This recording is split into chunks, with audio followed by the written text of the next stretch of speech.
My name is Brandon. My name is Andre. My name is Elmer. My name is Dennis. Social media has now been taking over the world. It all starts off as small websites that was just pretty much put out just for the company employees. Now it has evolved to where different races, different ages, and different cultures are now using these social media websites. And I know plenty of people that have been devoted to these websites and pretty much spend a lot of their time on these websites. I started using these social media websites when it was just pretty much small. I started using MySpace to try to connect with friends. Then MySpace evolved to where people can promote music on there. And now MySpace is kind of like pretty much on the decline. It's pretty much evaporated away. Then I moved on to Facebook. Facebook was also another website that I used to connect with friends, family. You can even play games on there now. So I pretty much still use Facebook to this day. Twitter is kind of one of those websites where you can just set off emotions if you want to write just a quick sentence about something. Let somebody know where you're at, or just let somebody know what kind of day you have. That's how Twitter pretty much started. All right. Today, we're going to be learning about the social media, past, present, and future. I'll be going over the past, present, and future of MySpace, Facebook, and Twitter. By doing so, you will understand how these have greatly impacted everyday lives where people have used these websites on a daily basis.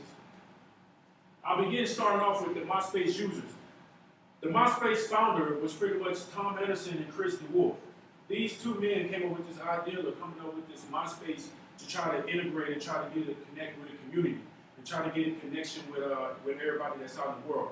It started off as a contest with the employees to see how many people that they can get to use this website. They started emailing out people, and people started pretty much randomly start going to this website. And then as it started off around 2003 to 2005, as you can see, it had over 20 million users.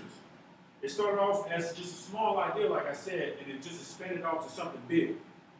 And by August of 2006, MySpace had over 100 million users. Pretty much the targeted background it was trying to target was teenagers and young adults, but these was the main guys that was pretty much using this. There wasn't no older people that was really using this website. It's pretty much teenagers and kind of young adults between the age of 20 and 25. They was pretty much using this. Also through 2005 and 2008, this website was also used to promote music. If up-and-coming artists wanted to use this website to promote music, they would use this website to promote their music and get it out to the public without having to be out just standing out and passing out CDs. They can also upload their music onto this website so people can hear it just around the world. By 2008 to 2012, MySpace kind of took a downfall because that's when Facebook kind of got introduced. When Facebook got introduced, it kind of took all those users away, so people stopped using MySpace and it started integrating over to Facebook. During that time, that's when MySpace kind of like started to slowly, dissectly like disappear. It was still out there, people could still log on, they could still get on there, they could still do their daily things that they were doing on MySpace, but it kind of was useless to do it if you have Facebook. All right, majority of the MySpace users, like I said, went straight to Facebook.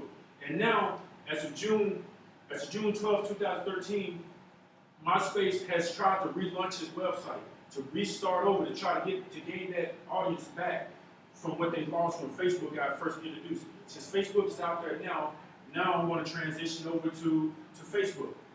All right, Facebook, it started off as a small, like I said, another small website. It started off by Mark Zuckerberg. He was a college student at Harvard.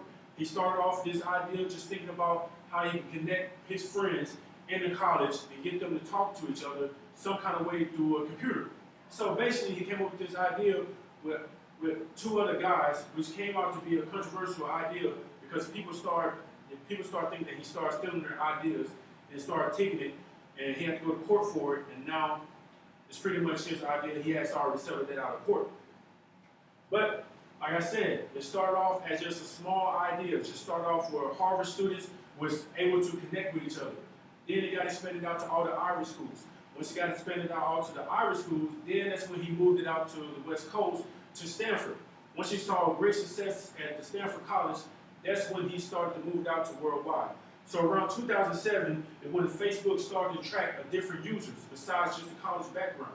It started to attract more people besides the college students. They started to attract the everyday people. Now, as of 2012, everybody's pretty much on Facebook. You can see I have over 10 million users, 100 million users that are using this website as of today. And the website is steady expanding. The website was pretty much used to connect family and friends. And now you can also play games on it. You can also promote your business on there. You can start groups on there. I even know people that start book clubs on there to just get a sense of just to have somewhere to have a conversation to go to. Facebook is now one of the majority of websites that people go to on a daily basis, and this is like the godfather of all websites. Now that we have discussed MySpace and Facebook, let's move over to Twitter. All right, Twitter started off as a protocol. It also started off as just employee-based. It started off as its own company around April 2012.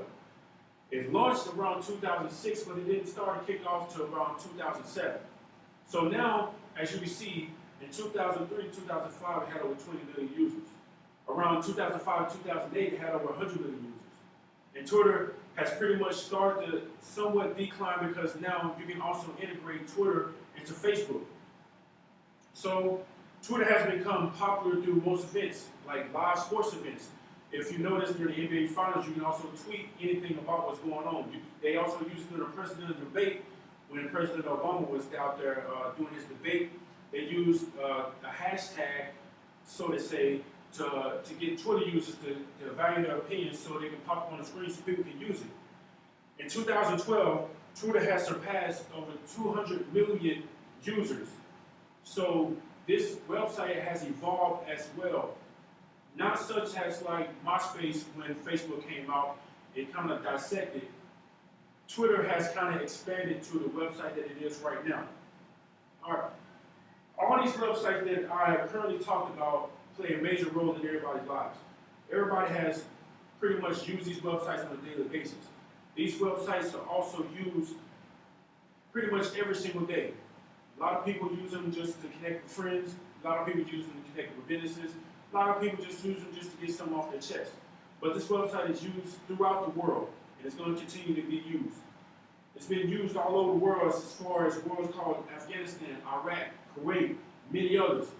We also use it out here in Japan. So as you can see, as these websites are starting to blossom, different websites will try to come and take their spots. But right now, these three websites are the main websites.